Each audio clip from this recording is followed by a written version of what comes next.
അടുക്കും ചിട്ടയുമുള്ള ഒരു ജീവിതത്തിന് ഈ നാമജപം നമ്മൾ ഒരു മോട്ടോ ആയി ജീവിതത്തിൽ കൊണ്ടു നടക്കുകയാണെന്നുണ്ടെങ്കിൽ നമ്മുടെ മക്കളും വരും തലമുറയും ഇത് ഫോളോ ചെയ്യും. അങ്ങനെയാകുമ്പോഴോ ജീവിതത്തിൻ്റെ സായങ്കാലം നമുക്ക് ഒരു വാക്കിംഗ് സ്റ്റിക്കായി ഈ നാമജപലയം കൊണ്ട് നമുക്ക് നടക്കാൻ സാധിക്കും. അപ്പോൾ ഇത് നമ്മുടെ വരും തലമുറയിലേക്ക് നമ്മളെ മക്കളെ പഠിപ്പിക്കണം. കാരണം നമ്മുടെ ജീവിതത്തിലെ വാർദ്ധക്യത്തിൽ സായങ്കാലത്ത് നമ്മുടെ മക്കൾ അഗതി മന്ദിരത്തിൽ കൊണ്ട് തള്ളിവിടാതിരിക്കാൻ ഈ നാമജപം കൊണ്ട് നമുക്ക് സാധിക്കും. അപ്പോൾ ഈ നാമജപ സംതൃപ്തി, നാമജപ ശക്തി, നാമജപ സന്തോഷം, അപ്പോൾ തിരുനാമ സച്ചിദാനന്ദം, അതാണ് മനഃശക്തി.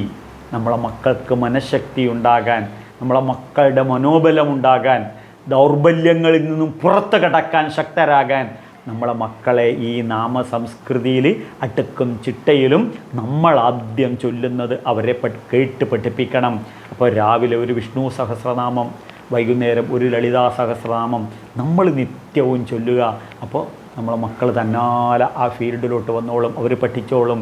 നമ്മളെ ഭർത്താവ് ആ ഫീൽഡിലോട്ട് വന്നോളും, നമ്മുടെ അച്ഛൻ ആ ഫീൽഡിലോട്ട് വന്നോളും, നമ്മളെ അമ്മ ആ ഫീൽഡിലോട്ട് വന്നോളും.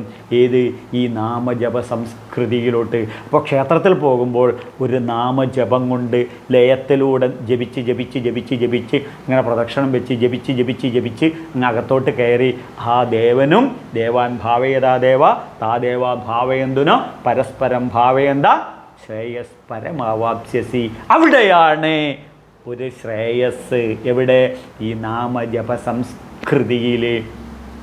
നമുക്ക് കാണുന്നില്ലേ ശബരിമലയിലൊക്കെ എന്താണ് ഈ ശബരിമലയിലെ അയ്യപ്പ നാമത്തിൻ്റെ ചൈതന്യമാണ് അയ്യപ്പ നാമ ജപത്തിൻ്റെ ശക്തിയാണ്. 110 kV സബ്സ്റ്റേഷൻ പോലെയുള്ള ഓരോ അയ്യപ്പ ഭക്തന്മാരും ഇതുപോലെ നമ്മളൊക്കെ ഇഷ്ടദേവീദേവന്മാരുടെ നാമജപ ശക്തി സംഭരിച്ച് ജീവിത പ്രശ്നങ്ങളിൽ നിന്നും പുറത്ത് കടക്കാനും ജീവിതത്തെ അഭിമുഖീകരിക്കാനും അതിൻ്റെ ശക്തിയും ഊർജവും നമുക്ക് നേടാൻ സാധിക്കുമാറാകട്ടെ എന്ന് ആത്മാർത്ഥമായി ആശംസിച്ചുകൊണ്ട്